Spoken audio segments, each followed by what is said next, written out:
Très chers compatriotes congolais et chers Africains, après une longue période d'absence sur les réseaux sociaux,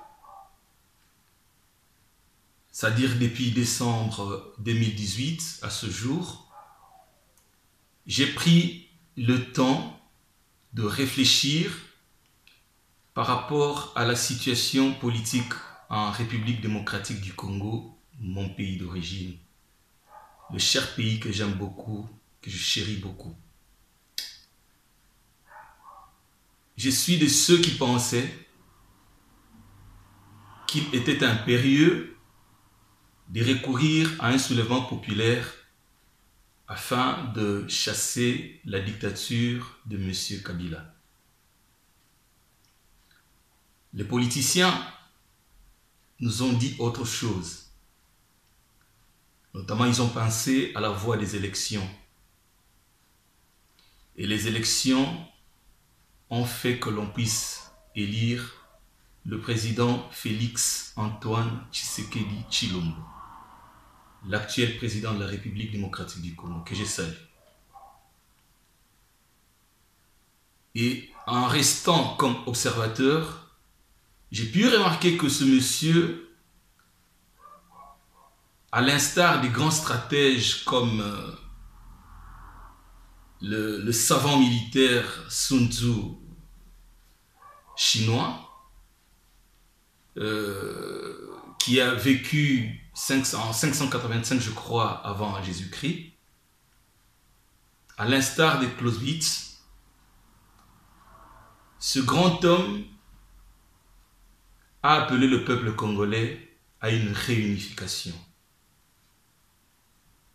Nonobstant certaines contradictions, certains malentendus post-électoraux, ce monsieur est resté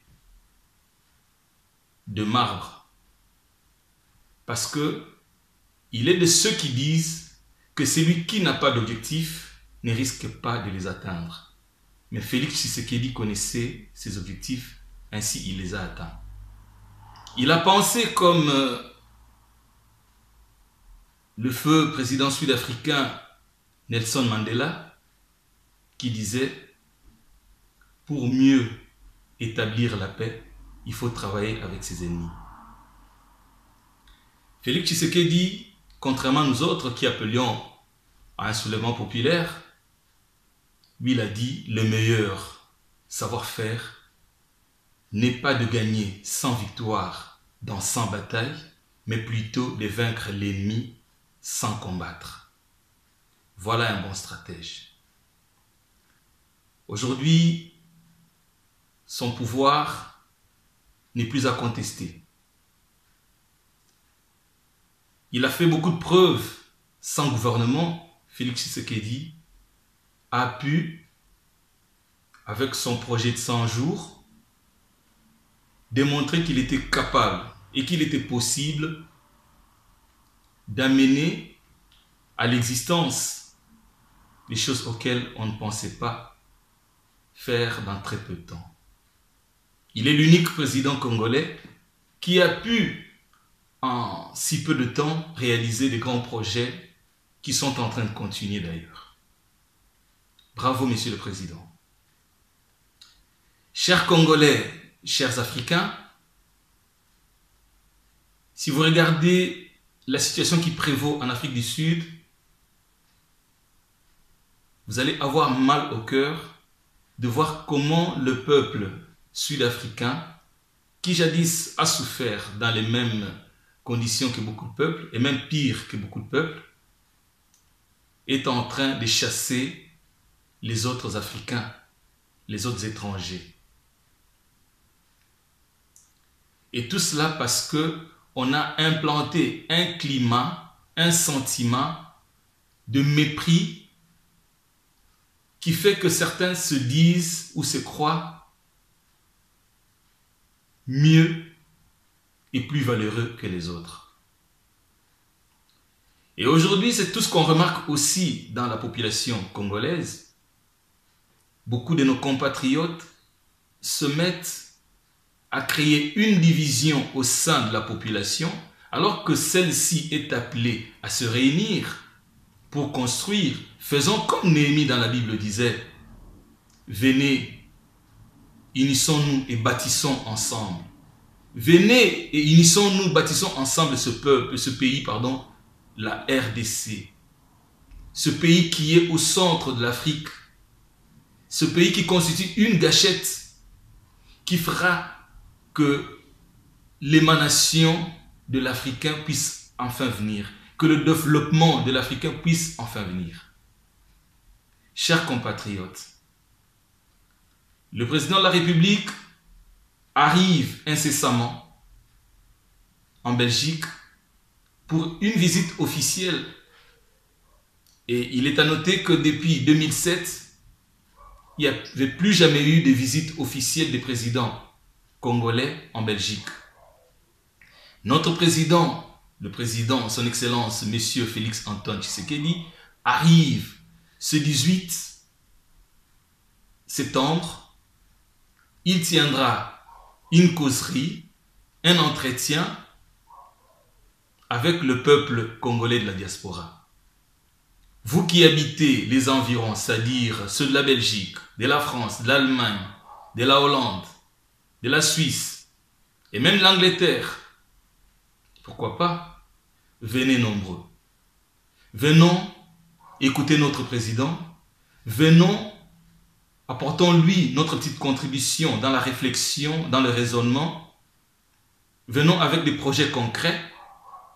Les 18, à partir des 18h jusqu'à 20h30, le président sera à la disposition du peuple congolais pour lui parler. Venons, chers Africains, venez, les Africains du Rwanda, du Burundi, de l'Ouganda, de la Tanzanie, du Zimbabwe, du Malawi, de l'Afrique du Sud, les Africains du Cameroun, du Togo, de la Côte d'Ivoire, les Africains du Mali, les Africains du Bénin, les Africains du Sénégal. Venons, soutenons notre président. Parce que l'Afrique a besoin du Congo. Le monde a besoin du Congo. Nous savons tous que le Congo constitue le poumon ou la réserve mondiale. Une réserve stratégique, si celle-ci n'est pas protégée, si celle-ci n'est pas bien encadrée par ses filles et fils, ce serait une grande perte pour l'Afrique et pour l'humanité tout entière. Moi, votre compatriote, moi, votre frère africain, je réponds au nom de Patrick Isaac Kabamba. Je suis un officier congolais, un capitaine de surcroît, diplômé d'état-major à l'école d'état-major de Kinshasa et diplômé de l'école royale militaire du Royaume de la Belgique. Je vous remercie. À ce mercredi 18 septembre. Madi Lazare président. Maté fait le président. Maté fait le au théâtre na betine tourner na ba soda ne ba yambare ba bi militaire te. Ngana militaire hein. Solo. Ngaza lieutenant. Na 17 ans service militaire. Lieutenant. Yo l'équipe ba théâtre. Maté fait le azo na été et bani gazo na été. Maman les gars comme on les passé. Comprenez? Sauter bien maté fait le patron est Moïse Katumbi wa futake mbongo les gars na ba TV na ba nini ah patron na ça comprendre na patron na zonga na Congo va na Lubumbashi patron est Moïse Katumbi allons là la muka bon nous à tout à la muka patron na bango foot ya bango ba émission ko foot ya bango ba nini patron na bango zo foot ya bango ba TV a zonga na Lubumbashi comprendre na que non Félix le président za monté l'agrégation du partout papa Moïse Mbia kutu bakoki ya tebo ko président de la République. Balobi wana c'est juste un message te lancer mais le but est que masse oyo bozomona oyo yango ndeko sala. N'importe quoi ya mardi nga na sala. Nga mardi dans ça de tozala mardi. Toi ma président.